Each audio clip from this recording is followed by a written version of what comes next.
के मला उस सीता किनारे ला, मेरा पढ़ के मला उस सीता किनारे ला, सारे दुखों तो बचाई मेरी जान, भले आया जदों याद करा, सारे दुखों तो बचाई मेरी जान, भले आया जदों याद करा, तारीफ मैं देवा बलिदान, भले आया जदों तारीफ मैं देवा बलिदान,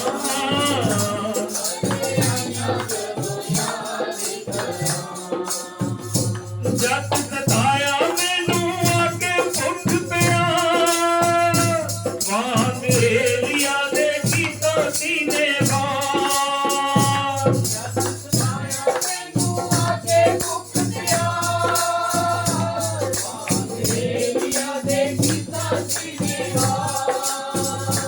भावें होवे भुखा शेर मैनू उस कीता दलेर,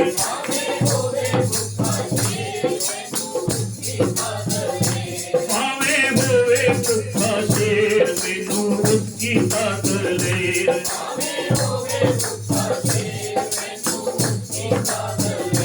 चंगियां चीजां नाल कीता सी जवान, भले आइया जदों याद करा, चंगियां चीजां नाल कीता सी जवान, भले आइया जदों याद करा, तारीफ मैं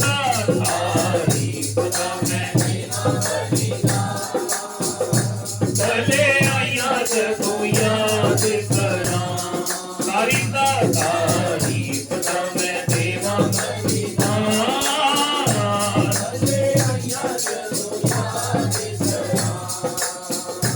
जद बीमारियां में कीता परेशान, घबराई दिन राती मेरी जान,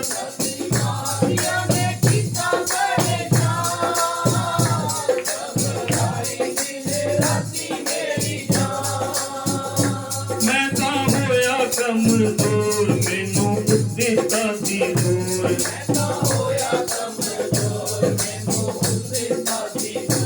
मैं तां होया कमजोर मैनू दिता सी दूर,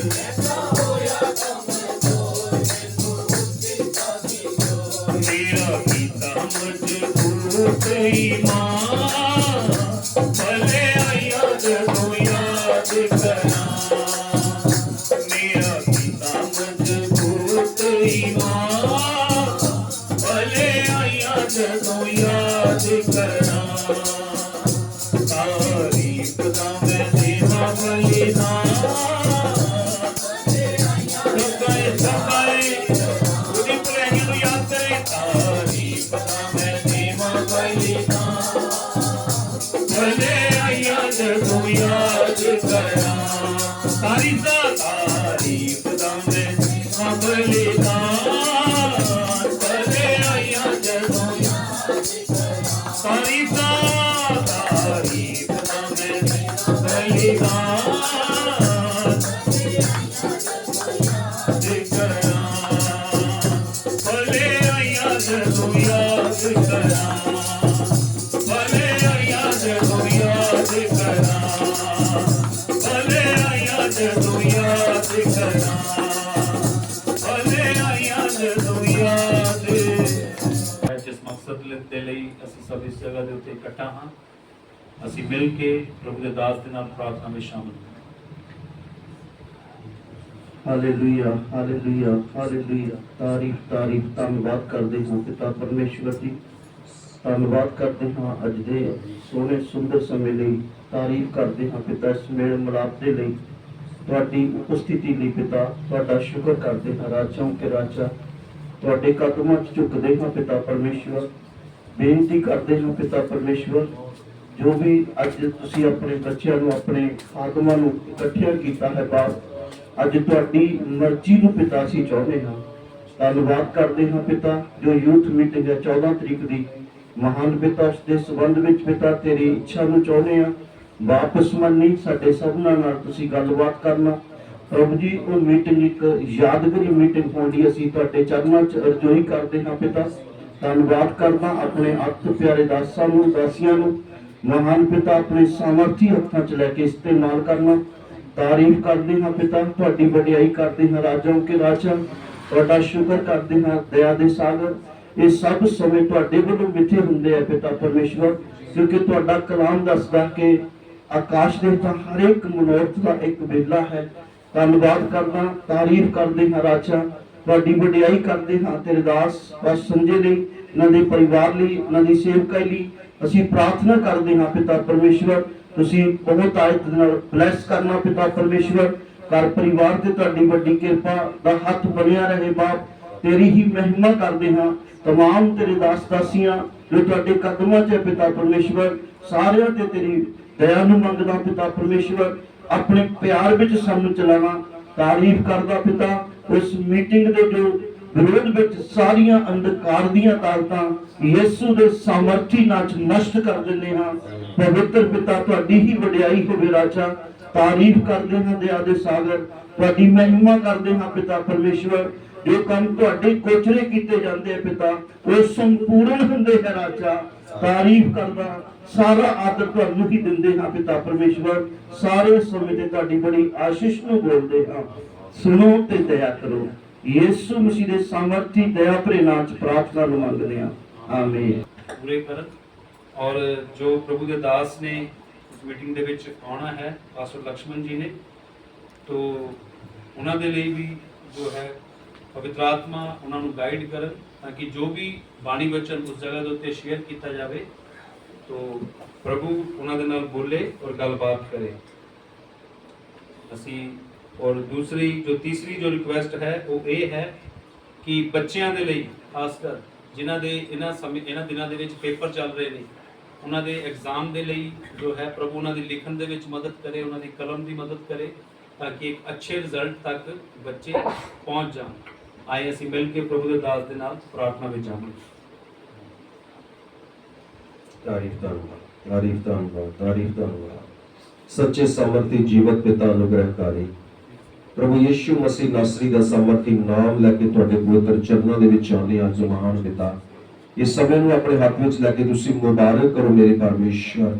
तेरा वचन आखदा जिथे मेरे नाल 2 या 3 जणे इकट्ठे होणगे मैं उन्हां दे विचकार हां। प्रभु सचमुच खुदावन तेरी उपस्थिति साडे विचकार है। खुदावन तू अपने वचन को पूरा करने के लिए सामर्थी है मेरे परमेश्वर। तुसीं आखिया धरती आकाश चल जाणगे पर मेरा वचन कदे न टलेगा। सेना दे प्रभु तेरे नाम उसी धन्यवाद दिंदे यहोवा। सेना दे प्रभु अज दी इस मीटिंग नूं प्रभु अपने हाथ में लगे तुसीं चलाओ यहोवा परमेश्वर। इस जगह पे जो भी खुदावन आराधना होवे, जो भी उपासना होवे खुदावन, सब तेरी इच्छा के अनुसार होवे। जब तेरा कलाम खुलना है मेरे परमेश्वर खुदावन, तुहाडी उपस्थिति उस जगह ते मंग लैंदे मेरे परमेश्वर। अज दा साडा इस जगह ते एकत्रित होना खुदावन तेरी महिमा दा कारण होए मेरे परमेश्वर। और आज सब अपने दास दासियों को ब्लेस करना मेरे परमेश्वर। इनकी सेवकां ते तुहाडी आशीष होवे यहोवा परमेश्वर। इन्हां दे परिवारां नूं अपने हाथ विच लैके चलाउणा, उन्नति ते तरक्की देना मेरे महान प्रभु जी धन्यवाद करदे हैं। सेना दे प्रभु जब खुदावन बच्चों दे पेपर चल रहे मेरे परमेश्वर, ਅਸੀਂ ਉਹਨਾਂ ਬੱਚਿਆਂ ਦੇ ਲਈ ਪ੍ਰਾਰਥਨਾ ਕਰਦੇ ਹਾਂ ਮੇਰੇ ਮਹਾਨ ਪ੍ਰਭੂ ਜੀ। ਉਹਨਾਂ ਬੱਚਿਆਂ ਨੂੰ ਸੁਰਗੀ ਬੁੱਧੀ ਗਿਆਨ ਦੇਣਾ ਮੇਰੇ ਮਹਾਨ ਪਰਮੇਸ਼ਵਰ। ਜੋ ਵੀ ਤੇਰੇ ਬੱਚਿਆਂ ਨੇ ਸਾਲ ਭਰ ਮਿਹਨਤ ਕੀਤੀ ਹੈ ਮਹਾਨ ਪ੍ਰਭੂ ਜੀ ਖੁਦਾਵੰ, ਉਸ ਨੂੰ ਯਾਦ ਕਰਨ ਵਿੱਚ, ਪੇਪਰਾਂ ਦੀ ਲਿਖਣ ਦੇ ਵਿੱਚ ਪ੍ਰਭੂ ਤੁਸੀਂ ਸਹਾਇਤਾ ਕਰਨਾ ਪਿਤਾ ਖੁਦਾਵੰ। ਆਪਣੀ ਸਮਝ ਦੇ ਕੇ ਚਲਾਉਣਾ ਮੇਰੇ ਮਹਾਨ ਪ੍ਰਭੂ ਜੀ। ਸਾਰੀਆਂ ਦਿਮਾਗੀਆਂ ਕਮੀਆਂ ਕਮਜ਼ੋਰੀਆਂ ਘਟੀਆਂ ਤੁਸੀਂ दूर करके आशीष करना खुदावन। जिस तरह सुलेमान ने बुद्धि प्रदान की प्रभु जी, वो बुद्धि उन्होंने प्रदान करना यहोवा परमेश्वर, ताकि अच्छा रिजल्ट आने लिए खुदावन खुदा प्रभु तेरे बच्चे खुदावन तेरी आशा को प्राप्त कर सकन, अच्छे रिजल्ट तक पहुंच सकन मेरे परमेश्वर। उनके अच्छे रिजल्ट के लिए प्रार्थना करते हैं महान परमेश्वर। तुहाडी दया नूं मंगदे हैं प्रभु ने बच्चों दे सोचां ख्यालां दे उत्ते अपना कब्जा करना मेरे महान प्रभु जी। तुहाडी दया नूं मंग लैंदे हैं खुदावन, अपने हत्थां 'च लैके आशीषमय करना, उनके सारे पेपरां दे विच उनकी सहायता करना प्रभु जी। और इस समय खुदावन असीं प्रार्थना करते हैं प्रभु आने वाली 14 तारीख के लिए महान प्रभु जी उस दिन ਨੂੰ ਖੁਦਾਵੰਦ ਆਪਣੇ ਹੱਥਾਂ 'ਚ ਲੈ ਕੇ ਆਪਣੇ ਲੋਕਾਂ ਦੇ ਲਈ ਆਸ਼ੀਸ਼ਮਈ ਕਰਨਾ ਪਿਆਰੇ ਪ੍ਰਭੂ ਜੀ। ਖੁਦਾਵੰਦ ਜਦ ਉਸ ਦਿਨ ਯੂਥ ਮੀਟਿੰਗ ਹੋਣ ਜਾ ਰਹੀ ਹੈ ਪ੍ਰਭੂ ਜੀ, ਜਿਨ੍ਹਾਂ ਨੌਜਵਾਨਾਂ ਨੂੰ ਪ੍ਰਭੂ ਤੁਸੀਂ ਬੁਲਾਉਣ ਜਾ ਰਹੇ ਹੋ ਮੇਰੇ ਪ੍ਰਭੂ ਜੀ, ਮੈਂ ਪ੍ਰਾਰਥਨਾ ਕਰਦਾ ਪ੍ਰਭੂ ਉਸ ਦਿਨ ਦੇ ਲਈ ਉਹਨਾਂ ਨੂੰ ਤਿਆਰ ਕਰਨਾ ਪਵਿੱਤਰ ਆਤਮਾ ਜੀ, ਆਪਣੇ ਕੰਟਰੋਲ ਵਿੱਚ ਲੈਣਾ ਯਿਸੂ ਦੇ ਸਾਮਰਥੀ ਨਾਮ ਦੇ ਨਾਲ। अच्छा समय देना यहोवा परमेश्वर, अच्छी संगति देना खुदावन, तेरे लहू च नौजवानों ਨੂੰ ਢੱਕ ਦਿੰਦੇ ਆ ਪ੍ਰਭੂ ਜੀ। ਉਹਨਾਂ ਨੂੰ ਤਿਆਰ ਕਰੋ ਪਵਿੱਤਰ ਆਤਮਾ ਉਸ ਦਿਨ ਦੇ ਲਈ, ਉਸ ਦਿਨ ਦੇ ਵਚਨ ਦੇ ਲਈ ਖੁਦਾਵੰਦ ਨੂੰ ਤਿਆਰ ਕਰੋ ਮੇਰੇ ਮਹਾਨ ਪਰਮੇਸ਼ਵਰ। ਔਰ ਪ੍ਰਾਰਥਨਾ ਕਰਦੇ ਆ ਪ੍ਰਭੂ ਦੀ ਗੁੱਦ ਖੁੱਲ ਜਾਏ ਯਿਸੂ ਮਸੀਹ ਦੇ ਨਾਮ ਦੇ ਨਾਲ ਖੁਦਾਵੰਦ ਦਾ, ਔਰ ਪ੍ਰਭੂ ਦੇ ਜੀਵਨ ਬਦਲਣ, ਉਹਨਾਂ ਦੇ ਮਨ ਦੀਆਂ ਸੋਚਾਂ ਬਦਲ ਜਾਣ ਯਿਸੂ ਮਸੀਹ ਦੇ ਨਾਮ ਦੇ ਨਾਲ। प्रभु वो अपने अनुसार जीवन जीना छड़ के तेरे अनुसार जीवन जीना शुरू करने प्यारे प्रभु जी, ऐसी सामर्थ प्रदान करना मेरे महान प्रभु जी। तेरे दास ਨੂੰ ਲక్ష్మణ दास जी ਨੂੰ ਤੁਹਾਡੇ ਹੱਥ ਵਿੱਚ ਸੌਂਪਦੇ ਆ ਪ੍ਰਭੂ। ਜਦ ਤੇਰਾ ਦਾਸ ਖੁਦਾਵੰਦ ਤੇਰੀ ਉਪਸਥਿਤੀ ਵਿੱਚ ਆਵੇ ਯਹੋਵਾ ਪਰਮੇਸ਼ਵਰ, ਤੇਰਾ ਪਵਿੱਤਰ ਆਤਮਾ ਆਪਣੇ ਭੇਤਾਂ ਨੂੰ ਉਹਦੇ ਤੇ ਪ੍ਰਗਟ ਕਰੇ ਮੇਰੇ ਮਹਾਨ ਪ੍ਰਭੂ ਜੀ। ਔਰ ਖੁਦਾਵੰਦ ਤੂੰ ਸਭ ਬੱਚਿਆਂ ਦੇ ਮਨ ਦੀਆਂ ਸੋਚਾਂ ਨੂੰ ਆਪਣੇ ਕੰਟਰੋਲ ਵਿੱਚ ਲੈਣਾ, ਜੋ ਤੇਰੇ ਕਲਾਮ ਨੂੰ ਸਮਝ ਸਕਣ ਮੇਰੇ ਮਹਾਨ ਪ੍ਰਭੂ। क्योंकि जब तेरा कलाम खुलता है प्रभु जी तो प्रकाश होता है मेरे महान प्रभु। वो प्रकाश वो रोशनी बचन दी उन्होंने जिंदगी दे विच चमके और खुदावंद दे राहां दे विचों अंधकार खत्म हो जाए। महान प्रभु तेरी दया उन बच्चों के जीवन के उत्ते मंगदी है यहोवा परमेश्वर, और उस दिन के सारे इंतजाम के उसे प्रार्थना कर दिया। तो यहोवा ज़र्रे मुहैया करने वाला परमेश्वर है प्रभु जी। उस दिन का खुदावन जो भी इंतजाम है प्रभु जी, भोजन का सारा इंतजाम खुदावन का वो प्रभु अपने हाथ में लेके तुसी पूरा करना। सारिया जरूरतां उस दिन दिया प्रभु तेरे स्वर्गी भंडार दे विचों पूरीआं होण मेरे महान परमेश्वर। तू साडियां सोचां तो वध के करने वाला परमेश्वर है खुदावन दा। सब तेरे दासां दासियां नूं तेरी सामर्थी लंच ढक दे प्रभु अपने हाथ में लेके चलाना। और उस दिन खुदावन जो भी आराधना होवे मेरे परमेश्वर वो तेरे मन पाउंदी होवे मेरे महान प्रभु जी। जो बच्चे उस दिन आराधना करन तेरी खुदावन दा उन्हां आराधना नूं अपने हाथ में लेके इस्तेमाल करना मेरे महान प्रभु जी। पवित्र आत्मा दा मस्सा दे के चलाना यहोवा, उन्हां दी जुबानां नूं होठां नूं हृदय नूं छू के पवित्र करना खुदावन, सोचां नूं छू के पवित्र करना यहोवा परमेश्वर। हर एक जीवन के उत्ते तेरी आशीष है मेरे महान प्रभु जी। धन्यवाद कर दिया खुदावन दा। जिस जगह ते प्रभु मीटिंग होनी है खुदावन दा उस भवन नूं खुदावन असीं ब्लेस कर दिया यीशु मसीह दे नाम दे नाल। उस ते तेरी आशीष नूं मंगदे यहोवा परमेश्वर। खुदावन तेरी उपस्थिति बनी रहे यहोवा परमेश्वर। धन्यवाद कर दिया खुदावन। हर एक गल दे लई असीं प्रार्थना करदे, हर एक इंतजाम दे लई असीं यीशु दे नाम विच प्रार्थना करदे मेरे महान परमेश्वर। सब जरूरतां अपनी शाही खजाने विच तुसीं पूरीआं करनियां पवित्र आत्मा जी। सारा आदर मान जलाल असीं तेरे नाम नूं दिंदे हां बेटा। अच्छे मौसम के लिए प्रार्थना करते हैं प्रभु जी। सब अपने बच्चों की सलामत उत्ते पहुंचने के लिए प्रार्थना करते हैं मेरे पिता। हर गल के लिए प्रार्थना करते हैं प्रभु जी। तुहाडी इच्छा उन्हां बच्चों की जिंदगी च पूरी होवे, तुहाडी मर्जी हर एक दे जीवन दे विच पूरी होवे। यीशु दे सामर्थी नाम दे विच प्रार्थना मंगदे हैं बेटा, आमीन।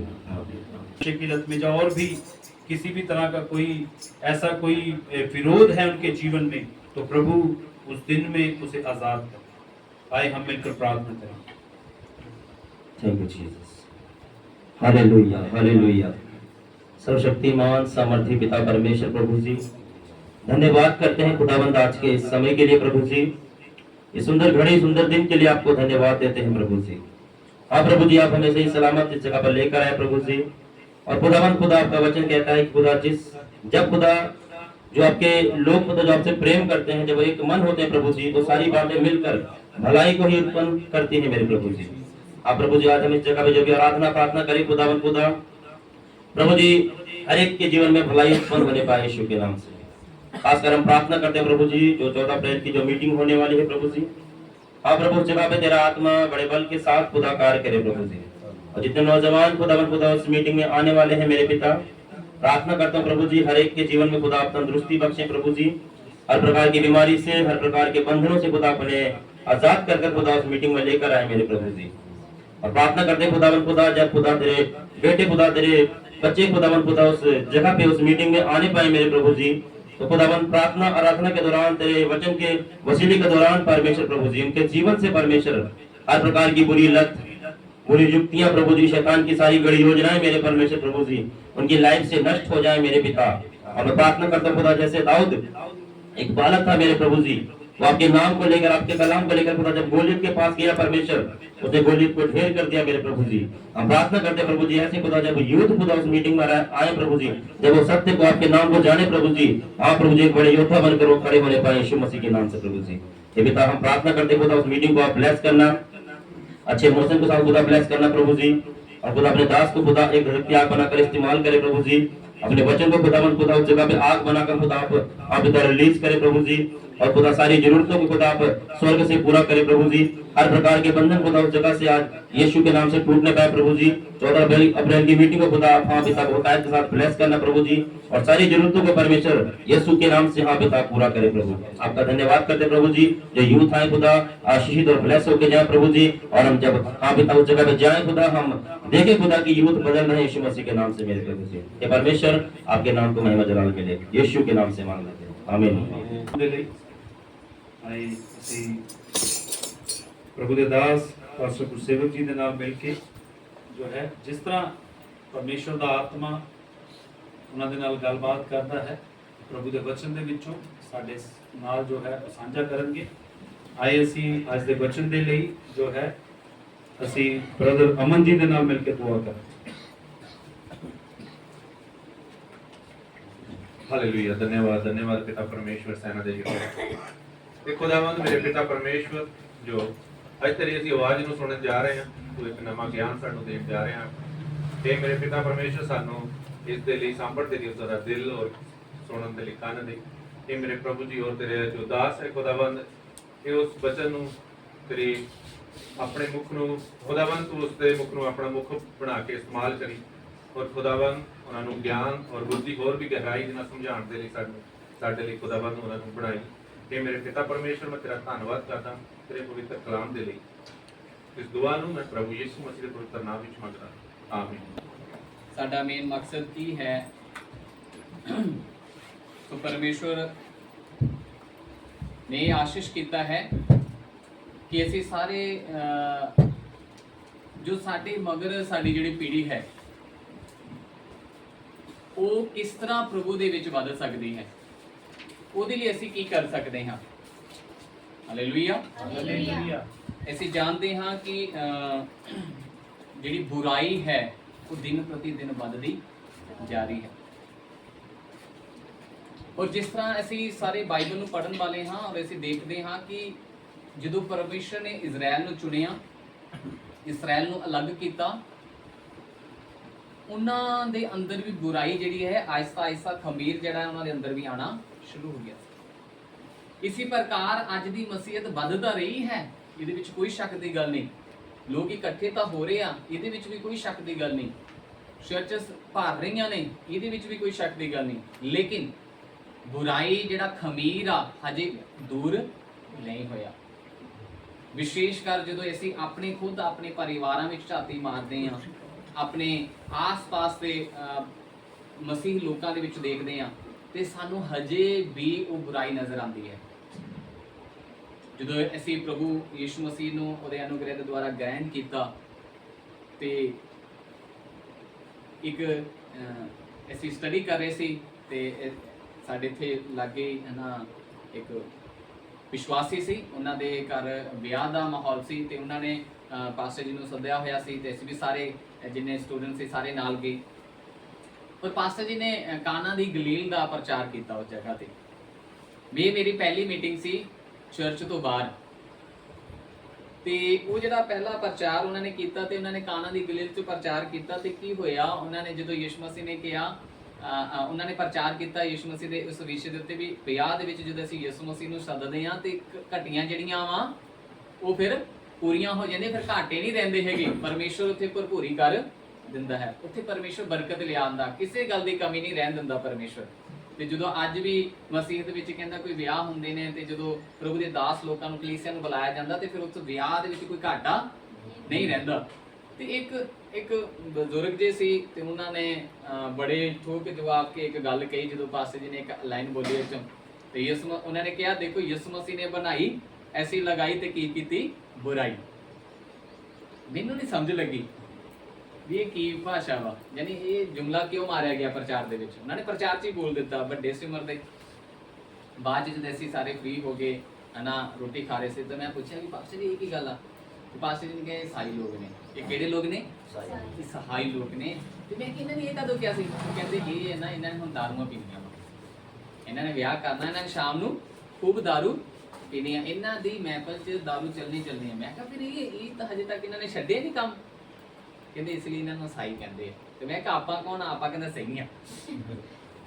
ਇਹ ਅੱਜ ਤੋਂ 16 ਸਾਲ ਪਹਿਲਾਂ ਮੇਰੇ ਖਿਆਲ ਗੱਲ ਸੁਣੀ ਹੋਈ, 2008 ਦੀ ਗੱਲ ਸੁਣੀ ਹੋਈ ਹੈ, ਜਾਂ 9 ਦੀ ਜਾਂ 2008 ਦੀ ਗੱਲ ਹੈ।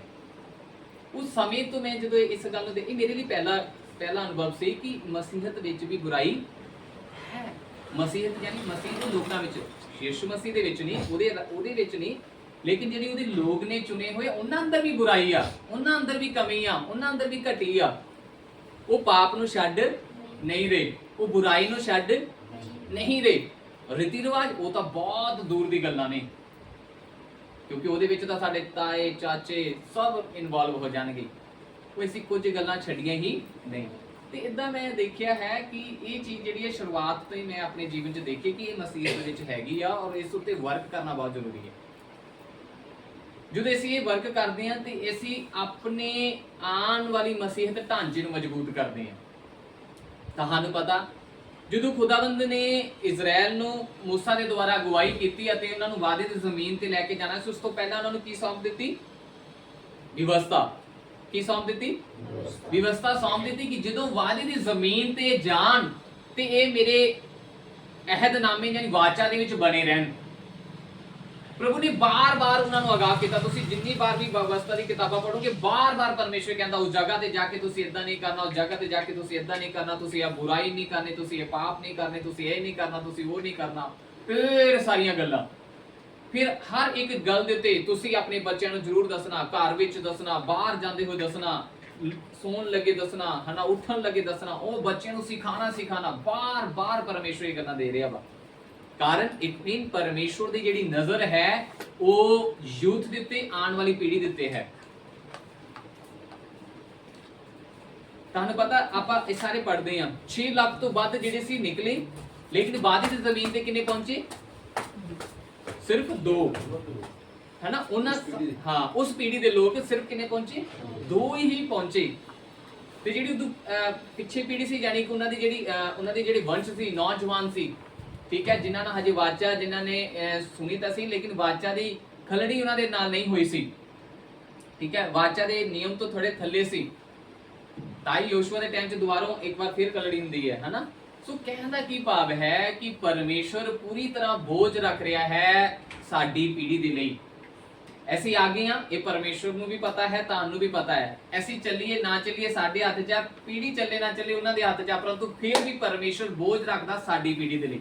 ਫਿਰ ਵੀ ਬੋਝ ਰੱਖਦਾ ਹੈ ਪਰਮੇਸ਼ਵਰ ਸਾਡੇ ਬੱਚਿਆਂ ਦੇ ਲਈ, ਸਾਡੇ ਆਉਣ ਵਾਲੇ ਭਵਿੱਖ ਦੇ ਲਈ, ਕਿ ਅਸੀਂ ਤਾਂ ਠੀਕ ਹੈ, ਸਾਨੂੰ ਤਾਂ ਬੁਲਾ ਲਿਆ ਗਿਆ, ਲੇਕਿਨ ਅਸੀਂ ਆਪਣੇ ਬੱਚਿਆਂ ਨੂੰ ਕੀ ਦੇ ਰਹੇ ਹਾਂ?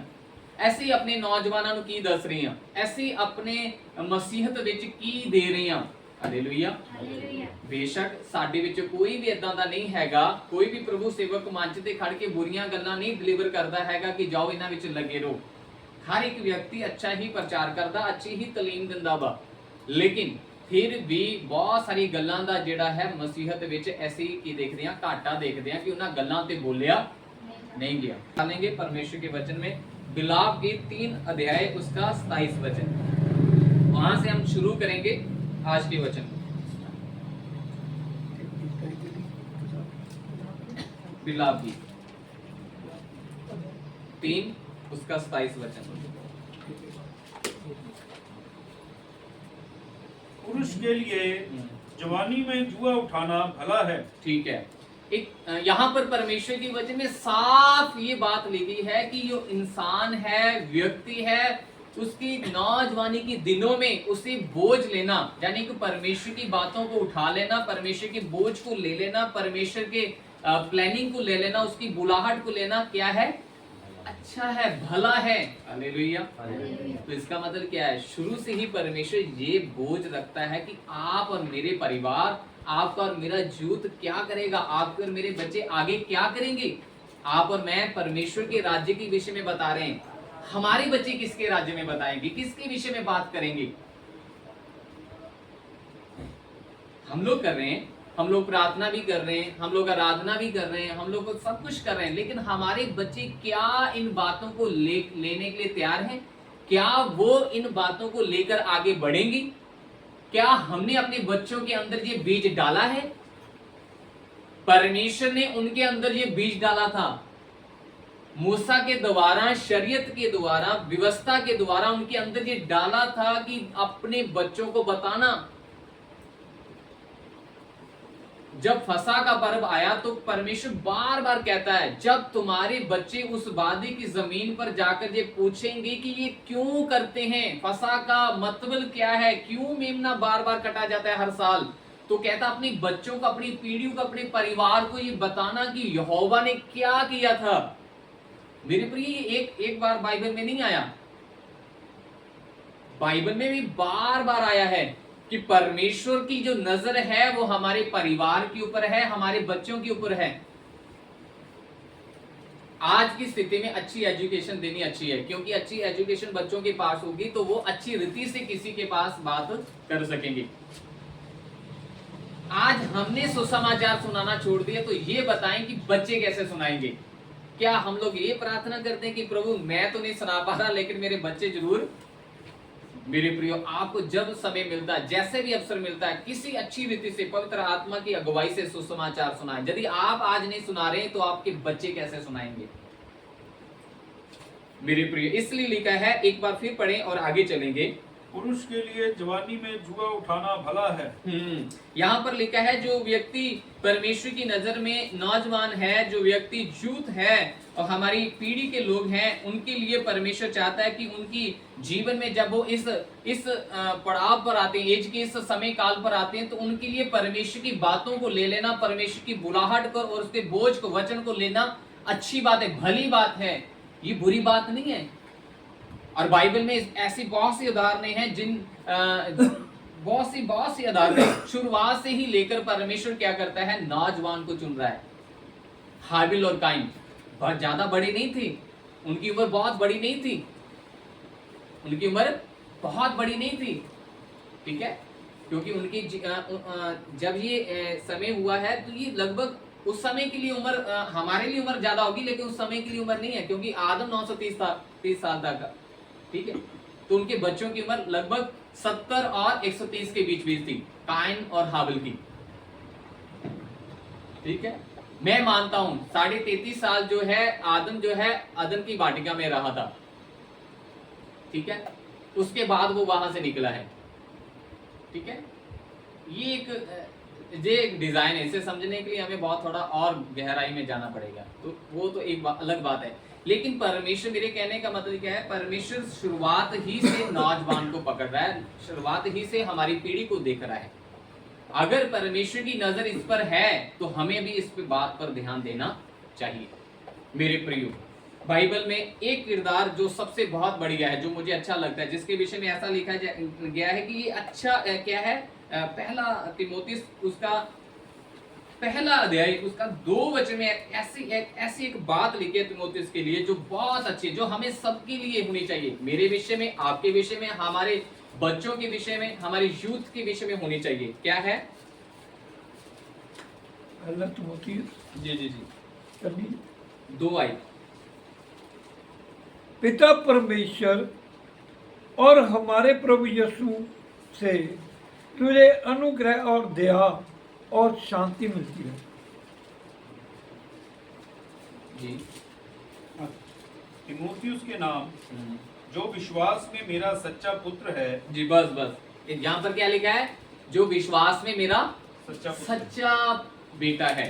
मेरे प्रियो, पौलुस बार बार तिमोथियुस को अपना बेटा क्यों कहता था? कारण क्योंकि वो विश्वास में उसे ग्रहण मिला, वो प्रभु में उसे मिला था। हालेलुया। और अगर आप तिमोथियुस के जीवन के ऊपर थोड़ा सा सर्च करेंगे तो आपको पता चलेगा कि इसकी बैकग्राउंड क्या है। इसका जो फादर है वो विश्वास में नहीं है, लेकिन इसकी जो माता है और इसकी जो माता का घराना है, नानी जो है, ये विश्वास में है। और उनके द्वारा बचपन ही से तीमुथियुस को प्रभु के वचन की शिक्षा दी जा रही है। ये आप दूसरा तीमुथियुस में आप पढ़ सकते हैं, ठीक है। तो ये बचपन से इसे तैयार किया जा रहा है। क्यों? क्योंकि यहोवा ने कमांड दी थी, क्योंकि परमेश्वर ने आज्ञा दी थी अपने बच्चों को सिखाना है। मेरा एक विषय था, मैंने पिछले साल उसे मुझे मिला था और मैंने बांटा था, वो मुझे मिल नहीं रहा, ठीक है। मैंने काफी उसे सर्च किया, मैंने 2 जगह बांटा था। अभी मेरे पता नहीं मोबाइल से गैप हो गया, पता नहीं मेरी कॉपी से गैप हो गया, कुछ पता नहीं, मुझे कहीं नहीं मिल रहा है ना। प्रार्थना करना कि वो मिले। वहां पर मैंने ये पाया था कि परमेश्वर जब हमें ये आशीष देता है तो हमारा कर्तव्य क्या है, हमारी जिम्मेवारी क्या है इसके प्रति, हमारे परिवार के प्रति, हमारे घराने के प्रति क्या जिम्मेवारी बनती है। क्या संदेश देना ही जिम्मेवारी बनती है, या उसे मसीह में लेकर आना ही जिम्मेवारी बनती, बल्कि उसे एक तीमुथियुस की तरह तैयार करने की जिम्मेवारी हमारे ऊपर है। अगर आप अपने बच्चों को हम नहीं बताएंगे तो कौन बताएगा, हम नहीं तैयार करेंगे तो कौन तैयार करेगा। तो इसलिए मेरे प्रिय, यहाँ पर लिखा है पौलुस उसे क्या कहता है, विश्वास में एक सच्चा बेटा उसे मानता है। इसका मतलब ये हुआ कि जैसा विश्वास उसकी माता में, उसकी नानी में था, वैसा ही विश्वास वो पौलुस चाहता है कि तुझ में होना चाहिए। इसलिए मैं तुझे कहता हूं, तू विश्वास में मेरा सच्चा बेटा है। मेरे प्रियो, हमारा बोझ भी ऐसा ही होना चाहिए। ये जो यूथ मीटिंग हम लोग करने जा रहे हैं, ये हमारी कोई एक ऐसा नहीं है कि मैंने सोचा और होगी, या दूसरे को मैंने देखा तो हमने कर ली, नहीं, ये परमेश्वर की ओर से है। परमेश्वर ही चाहता है कि हम लोग तो प्रभु में आ चुके हैं, क्या हमारे बेटे बेटियां, क्या चर्च के नौजवान जो बेटे बेटियां हैं, क्या वो परमेश्वर के लिए तैयार हैं, क्या वो परमेश्वर के लिए समर्पित हैं। आज आप देखेंगे चर्च में सबकी भीड़ होती है, ठीक है, लेकिन नौजवान बहुत कम होते हैं, ठीक है। कई चर्च में बहुत होते हैं, लेकिन अगर होते हैं तो उनका ध्यान परमेश्वर की ओर। मैं अपनी चर्च की एक बात बताता हूँ, ठीक है। एक नौजवान ना एक परिवार आ रहा था, तो वो जोड़ा तो परमेश्वर की चर्च में आ रहा था। उसने 3 बार संगति की, उन्हें अच्छा लगा और उन्होंने अपने बच्चों को कहा कि आप भी हमारे साथ इसी संगति में आए। तो मुझे नहीं पता था उनके बच्चे भी हैं, क्योंकि जैसे उन्हें मिलना होता था उसी समय वो निकल जाते थे। शायद उन्हें कोई काम होता था जहाँ उनका कोई व्यापार होगा। तो मैंने दूसरे से पूछना, वो है ना मिलकर नहीं जाते थे, कोई बात नहीं, वो है ना शर्मा रहे हैं, मिलेंगे जरूर आपसे। मैं कहा ठीक है। अब देखो उनकी बात सुनो, बच्चे उनकी आए, एक ही बार उन्होंने संगति अटेंड की। कितनी बार? एक ही बार संगति अटेंड की, और कहते हैं इस चर्च में हम लोग नहीं आएंगे, इस चर्च में हम लोग नहीं आएंगे। क्यों?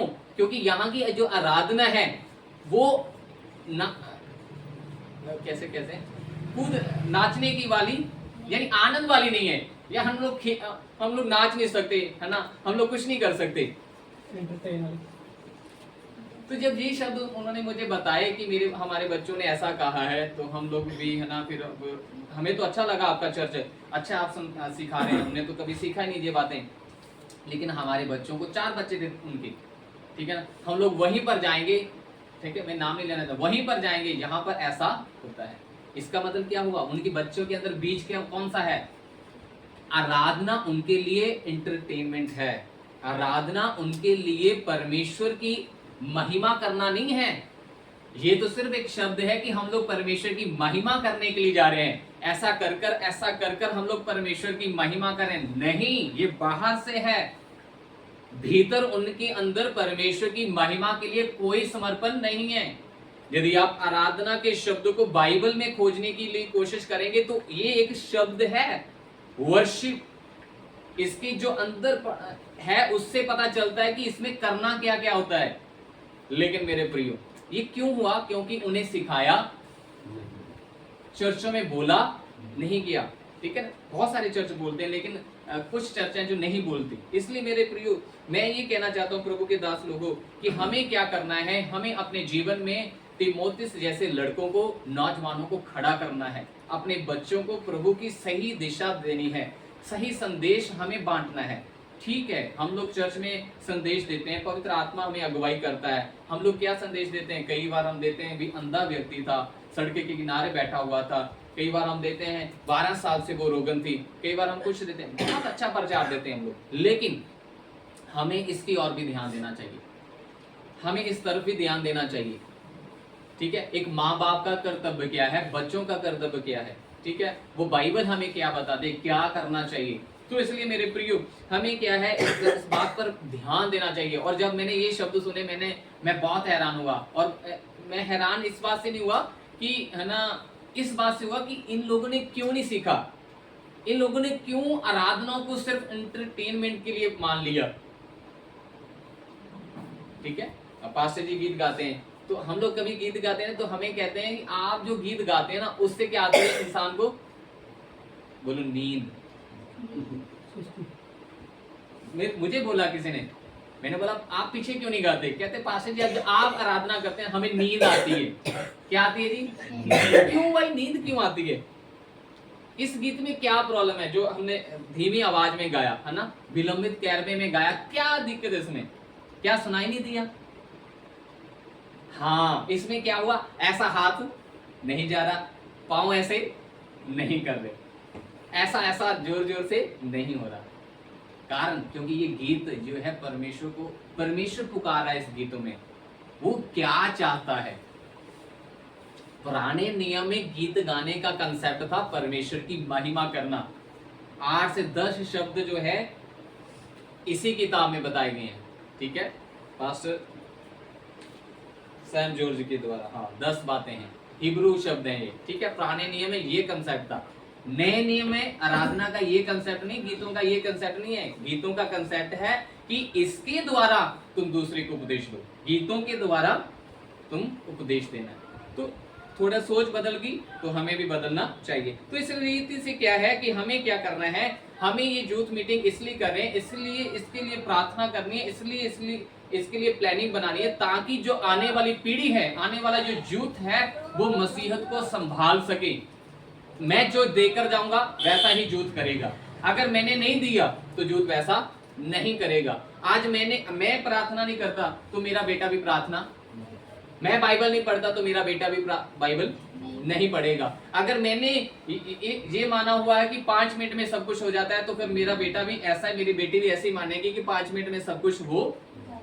कल मैं किसी के घर में बैठा हुआ था, संडे को किसी के घर में शाम को गया तो उसे समझा रहा था ना, तो वो शिकायत कर रहे थे ये है ना प्रार्थना कम करता है, बाइबल कम पढ़ता है। तो मैंने एक ही सवाल पूछा नौजवान से, तूने यीशु मसीह को ग्रहण किया क्यों? कहते पास्टर जी ये कैसा सवाल हुआ? तो उसकी साथ वाले सिस्टर ने उसके जवाब देने लगा। मैं कहा तुझसे नहीं पूछा, इससे पूछा है, आखिरकार तूने यीशु मसीह को ग्रहण क्यों किया? यही सवाल मैं हमारी रिश्तेदारी उस लड़के को पूछता हूँ, तूने बपतिस्मा लिया क्यों? वो आज तक उसने जवाब नहीं दिया। 5 साल हो गए मेरे ख्याल, 4 साल 5 साल हो गए। तो उससे भी मैंने संडे शाम को ये पूछा, तूने यीशु मसीह को ग्रहण क्यों किया? ठीक है, उसने 5-10 मिनट सोचकर कहता है कि क्योंकि यीशु को बिना जिंदगी नहीं है। मैं कहा जवाब तो बहुत अच्छा है। ठीक है, फिर क्यों प्रार्थना नहीं करते हो? क्यों बाइबल नहीं पढ़ता? सारा दिन बिस्तर पर लेटा रहता क्यों? मोबाइल में क्या है आखिर ऐसा? कहता पास्टर मैं कुछ गलत नहीं करता। मैं कभी है क्या इसमें ऐसा कि सारा दिन इसमें लगा देते हैं? मैं कहता तो एक गीत गाता है ना, एक कव्वाली गाता है, ठीक है ना, मैं जानू मेरा खुदा जाने, है ना। मैं कहता ठीक है, मैं समझ गया, लेकिन मुझे लगता है कि वो तू ऐसे लेता है कि मेरा रिश्ता जो परमेश्वर के साथ है उसमें प्रार्थना, उपवास या वचन रीडिंग के द्वारा नहीं बताऊंगा। मेरे अंदर जो रिश्ता है परमेश्वर के साथ है। मैं कहा वो तो सबका होता है, वो तो, लेकिन बाइबल नया नियम कहता है, ठीक है, नौजवान को कहता है वो परमेश्वर के बोझ को, परमेश्वर की बुलाहट को लेकर जाए। अगर प्रार्थना 5 मिनट में होने के लिए असरदायक है तो यीशु मसीह जो सबसे महान थे उन्होंने पूरी रात क्यों प्रार्थना की? मेरे प्रिय बेटे, अगर तू अपने जीवन में, मसीहत जीवन में बढ़ना चाहता है तो तुझे प्रार्थना वाला जीवन अपनाना। तो आज आप लोग, मैं भी बता सकता हूँ हमारा यूथ कितनी प्रार्थना करता होगा, इसमें कोई शक की बात क्यों नहीं हो रही प्रार्थना, है ना। देखो मेरे प्रियो, हमें सिखाना है।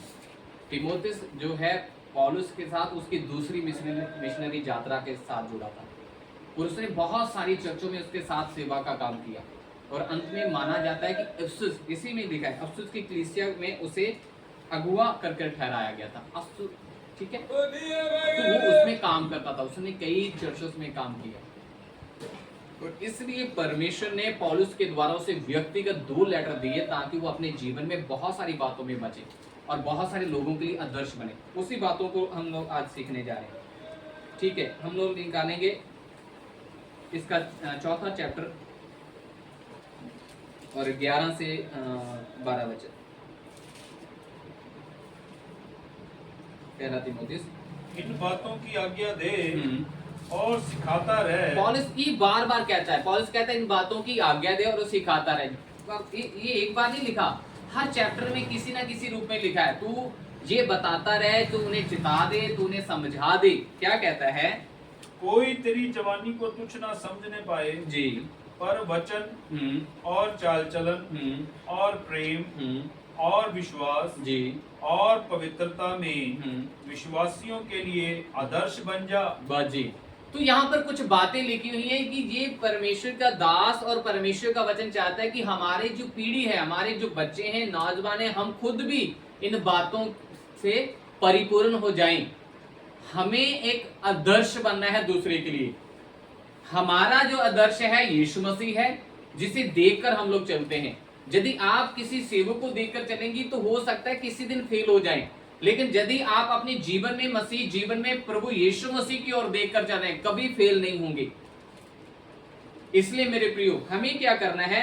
हमें ये पौलुस उसे बता रहा है कि तू क्या करना है, तुझे ये आज्ञा देनी और सिखाना है। इट मीन क्या है? कहाँ सिखाया जाता है? चर्च में सिखाया जाता है। कहाँ सिखाया जाता है? परमेश्वर के लोगों में, कलीसिया में सिखाया जाता है।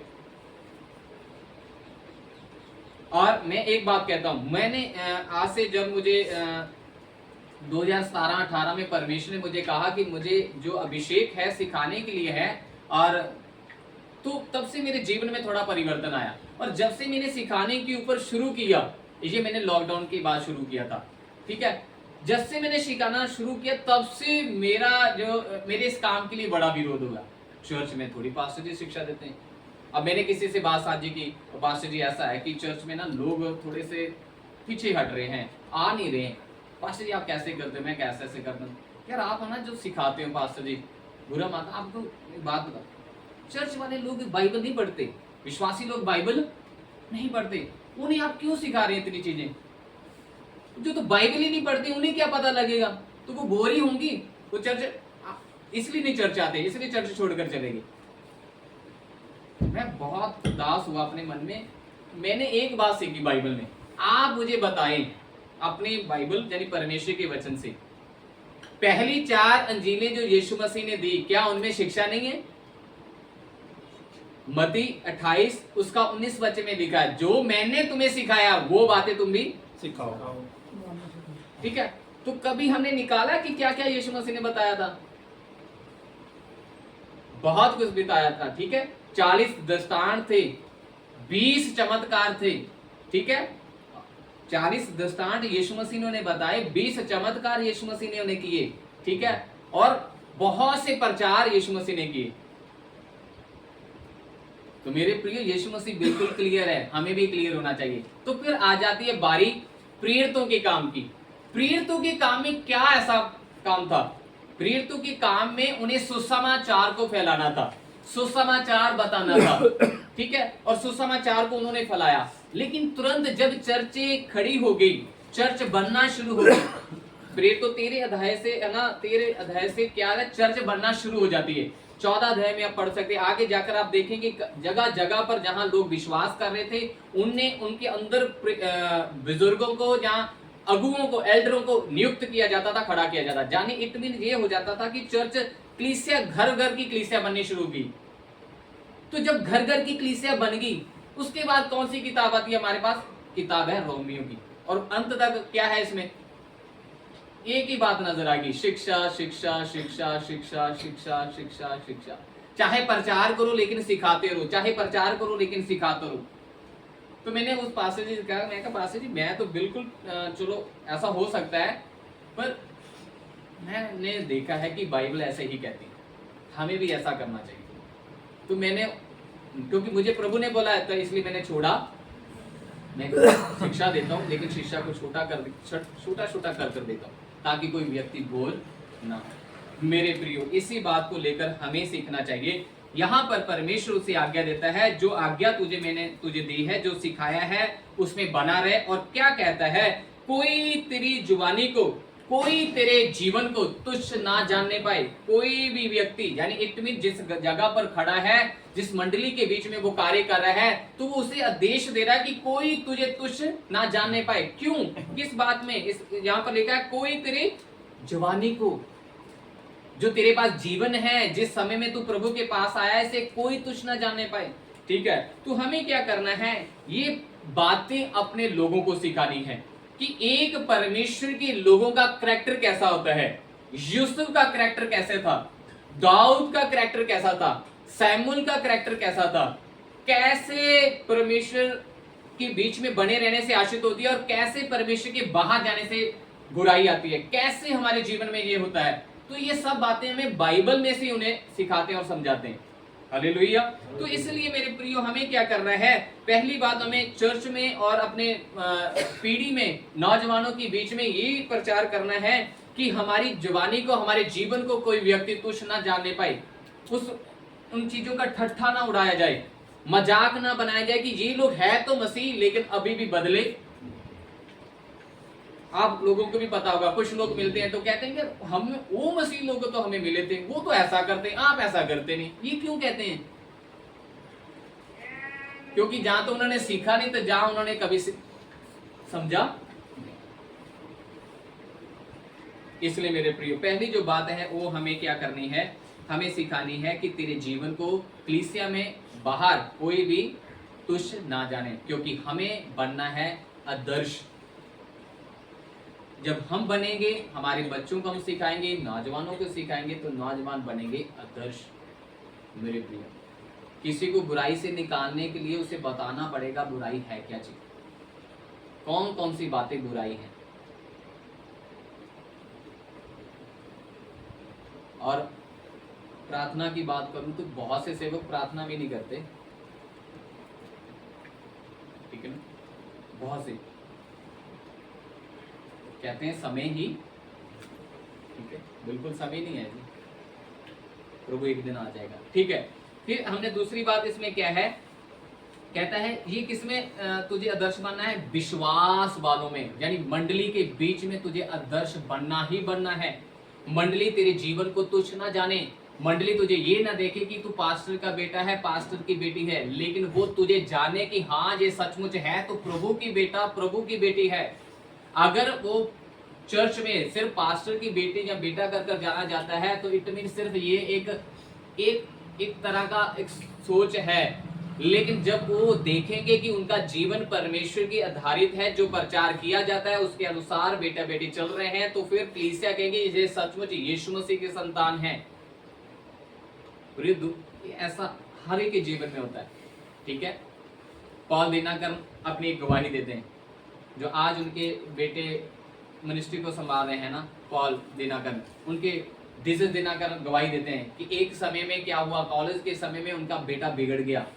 वो बार बार प्रार्थना करें, बार बार प्रार्थना करें, रो रो कर प्रार्थना करें, प्रभु वो बिगड़ गया, वो बिगड़ गया, क्या करें क्या करें। मैंने बहुत समझाया क्या करें क्या करें, प्रभु ने आकर कहा मैंने अपना हाथ उसके ऊपर बढ़ाया, मैं बढ़ाऊंगा और मैं उसे बदलूंगा। तो कॉलेज के दिन में परमेश्वर ने उसे छुआ और बदल दिया। आज देखो प्रचारक जोस मायर, उसने अपनी गवाही दी, उसका बेटा जो था, आप कभी उसकी फोटो देखना, उसके बेटे की टैटू वगैरह बने हुए हैं, ठीक है, तो वो भी बिगड़ा हुआ था, उसने भी बहुत मत्था अपने बेटे से मारा। अंत पवित्र आत्मा कहता कि मैं उसे बदलूंगा, तो सिर्फ प्रार्थना कर। कुछ बातों में हमें प्रार्थना करनी जरूरी है अपने परिवार के लिए, और कुछ बातों में समझाना। जो बातें समझाकर समझ नहीं आ रही, इतने वहां पर प्रार्थना, घुटना टिकना चाहिए, उपवास प्रार्थना होनी चाहिए। यीशु मसीह ने कहा था ये जाति उपवास प्रार्थना के बिना नहीं जाती। मेरे प्रियो, कभी कभी ये करना पड़ता है। हालेलुया। तो हमें क्या करना है, हमें बिल्कुल आज्ञा दी गई है, तीमुथियुस को आज्ञा दी है कि विश्वासियों की मंडली में, कलीसिया में तुझे बड़ा आदर्श बनना पड़ेगा, ठीक है। किन किन बातों में लिखा है, वचन में, तेरी बोलचाल कैसी है, तेरी भाषा कैसी है, तू कैसे बातचीत करता है, तू कैसे बुलाता है। देखो कितना अच्छा लिखा, 5 अध्याय में पढ़ेंगे, पहली तो आयतें पढ़ेंगे वचन। किसी बूढ़े को ना डांट, पर उसे पिता जानकर समझा दे। लिखा है किसी बुजुर्ग व्यक्ति को कलीसिया में ना डांट, बल्कि उसे क्या कर, उसे पिता जानकर समझाना है। आगे, और जवान को भाई जानकर। ठीक है, जितने कलीसिया में जवान है उन्हें क्या करना है कि मैं पास्टर का बेटा या मैं कोई ऊंची पदवी वाला व्यक्ति नहीं हूं, बल्कि उसे अपने भाई के समान समझाना है। बूढ़ी स्त्रियों को माता जानकर। अगर कोई बुजुर्ग है जो नहीं समझ पा रही तो उन्हें भी माता की तरह समझाना है। और जवान स्त्रियों को पूरी पवित्रता से बहन जानकर समझा दे। हाँ, ये देखो कितनी स्पष्ट लिखी है। ऊपर 3 बातों में पवित्रता का जिक्र नहीं आया, लेकिन जब औरत का जिक्र आया, स्त्री का जिक्र आया, ठीक है, बेटी का जिक्र आया, तो कहता है अति पवित्रताई में, बड़ी पवित्रताई में उसे बहन समझकर बात करना। ठीक है, आपने भी कभी खबर सुनी होगी, पास्टर का बेटा है, चर्च में किसी लड़की को लेकर, सुना होगा ना, आप भी इसी यहीं पर रहते हैं, मैंने भी सुना है। ठीक है, मैंने देखा भी है, सुना तो क्या है, देखा भी है। ठीक है मेरे प्रिय, हमें बहुत सावधानी से चलने की जरूरत है, बहुत समझाने की जरूरत है। ठीक है, और वहां पर प्रार्थना बहुत करने की जरूरत है। यदि हम सोचेंगे कि हम लोग प्रभु में, हम लोग चुना हुआ वंश है, बिल्कुल सत्य है, हमारे ऊपर अभिषेक है, बिल्कुल सत्य है, लेकिन याद रखना ये बातें ही केवल नहीं बचाएंगी। ठीक है, बल्कि आपने जो हमें करना चाहिए आत्मिक रीति में, वो भी करना बहुत जरूरी है। ठीक है, तो पहली बात है वचन में तुझे क्या करना पड़ेगा, तेरी बोलचाल, तेरी भाषा सही होनी चाहिए। और दूसरा वचन है परमेश्वर की वचन तू कैसा बता रहा है, तू कैसे परमेश्वर के वचन में जी रहा है। मैं बहुत खड़कर प्रचार कर सकता हूँ, लेकिन अगर प्रचार मेरे जीवन में नहीं है तो सब व्यर्थ है, कुछ भी नहीं है। फिर यहाँ पर मैं बड़ी बड़ी डींग मार रहा हूँ, वचन में ऐसा लिखा वैसा लिखा, तो मेरा जीवन वैसा नहीं है, तो फिर कुछ भी फायदा नहीं है। तो ये बातें हमें सीखनी है और समझनी है। ठीक है, आगे क्या है, आगे लिखा है आचरण में, ठीक है, चाल चलन में, ठीक है, तेरा रवैया, जो तू कहता है क्या तू वैसा है, क्या तेरा चलना, क्या तेरा बातचीत करना दूसरों के साथ वैसा है। इन बातों के ऊपर भी उसे ध्यान देना है और हमें ही उसे सिखाना है। प्रिय, जब हमने बाइबल ट्रेनिंग की, हमें भी सिखाया गया कि हमें कैसा बनना है, एक चेला कैसा होना चाहिए, एक सेवक कैसा होना चाहिए। आप लोगों ने भी सुना होगा कि एक चेला, एक मसीह व्यक्ति कैसा होना चाहिए, हमने भी सुना था। अब उसे लेकर हम लोगों ने चलना है। ठीक है, तो फिर लिखा है प्यार में, प्रेम में कैसा है वो। ठीक है, कैसा प्रेम करता है वो साथ वालों के साथ, कैसा प्रेम करता है वो परमेश्वर के साथ। मान लीजिए मैं कहता हूँ मैं परमेश्वर से बहुत प्रेम करता हूँ, लेकिन मैं दिन भर में परमेश्वर के साथ बातचीत ही नहीं करता, ना परमेश्वर की सुनता हूँ, ना परमेश्वर के विषय में किसी को बताया, तो क्या मैं प्रेम करता हूँ परमेश्वर से? मान लीजिए हम लोग अपने घर से प्यार करते हैं, तो हम लोग कमाकर कुछ लेकर जाते हैं ना घर में, वो प्यार के कारण। तो परमेश्वर के वचन में, याकूब की पत्री में लिखा, अगर तू विश्वास करता है तो ठीक है, कर दिखा ना, अपना विश्वास मुझे दिखा। तू विश्वास करता, अच्छी बात है, तू दिखा। ऐसा ही है प्रेम, यदि हम लोग करते हैं परमेश्वर से, हमारे बच्चे प्रेम करते हैं, तो वो उन्हें अपने जीवन में दिखाना पड़ेगा। ये दिखावटी जीवन नहीं है, ये मत्ती 6 अध्याय नहीं है। ठीक है, कि रास्ते में खड़कर प्रार्थना करने के विषय में कह रहा नहीं, रोज वो अपने जीवन में कैसा चलता है, कलीसिया में उसका जीवन कैसा है, स्कूल में उसका जीवन कैसा है, कॉलेज में उसका जीवन कैसा है। ठीक है, ये बात, सारी बातें के ऊपर हमने हमें सिखाना है, तो हमने भी ध्यान भी देना है। ठीक है, आगे लिखा है विश्वास में। ठीक है, तो देखो हमारा जो जीवन है चुनौतियों से भरा हुआ है। हर रोज कोई ना कोई चुनौती, हर हफ्ते, हर महीने कोई ना कोई चुनौती का सामना करते हैं। ठीक है, कल मैं अगर बताऊं तो कल मैं रात तक वचन के लिए बिल्कुल भी तैयार नहीं था। चाहे मैं रोज वचन पढ़ रहा हूं वो वाला, लेकिन मैं बिल्कुल भी तैयार नहीं था। हजारों शब्द मेरे पास हैं, लेकिन मैं कुछ भी देना नहीं चाहता था, क्योंकि मैं घर की चुनौतियों से थोड़ा सा परेशान था।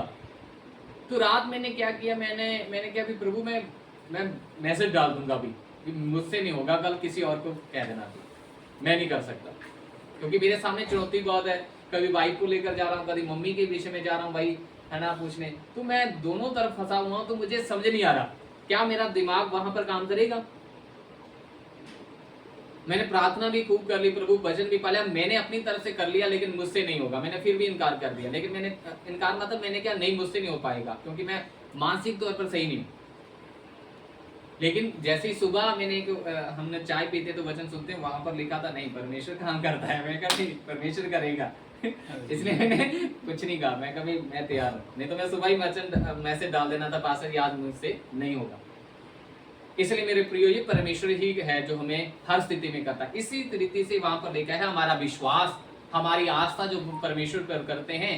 क्या दिनचर्या चुनौती के सामने, जो चुनौती हमारे सामने आती है मसीह जीवन में, क्या उसमें भी हमारा विश्वास, हमारी आस्था बनी हुई है? हमारे बच्चे कैसे हैं?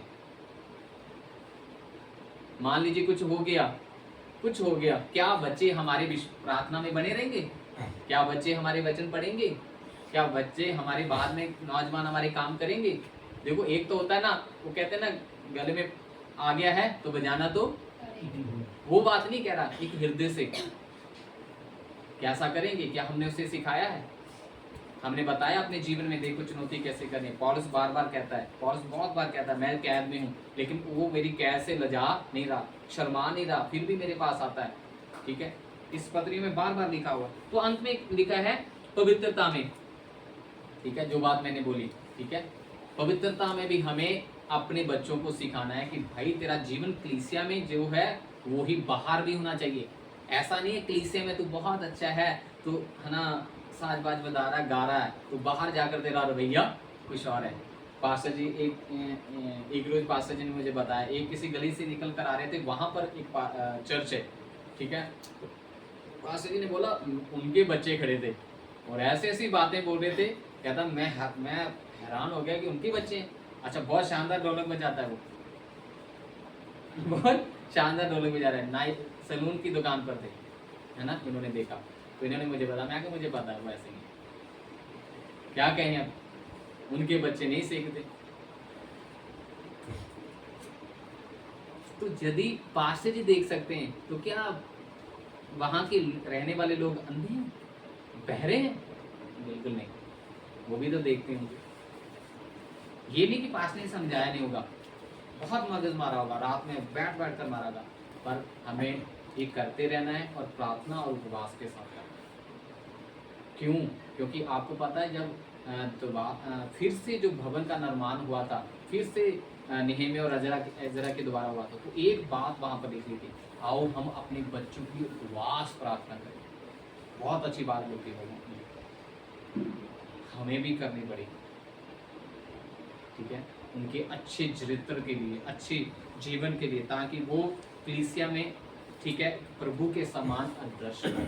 Hallelujah, hallelujah. सो आज का इतना ही समय था, मैं सिर्फ यही बताने के लिए खड़ा हुआ था। ये तैयारी हमारे किसी को देखकर आई नहीं, बल्कि ये शुरुआत से ही यहोवा परमेश्वर हमारे पिता इज़राइल के प्रति देख रहे थे। और कैसे यिर्मयाह इसे लिखता है, क्योंकि सब जानते कि यिर्मयाह नौजवान था, नौजवानी में यिर्मयाह को बुलाया गया, कहता है मैं अभी लड़का हूँ, बालक हूँ, मैं कैसे जाकर उन्हें प्रचार करूँगा, ठीक है, मुझे डर लगता है। तो परमेश्वर ने उसे कहा था मैं तुझे छुड़ाऊंगा, ठीक है। तो वो ही लिखता है अपने गीत में कि मैंने सीखा है अपने जीवन में कि जब नौजवान हो तो परमेश्वर चाहता है कि नौजवान परमेश्वर के काम को लेकर आगे जाए। हालेलुया, प्रभु आप सबको आशीष करें। बाकी का समाज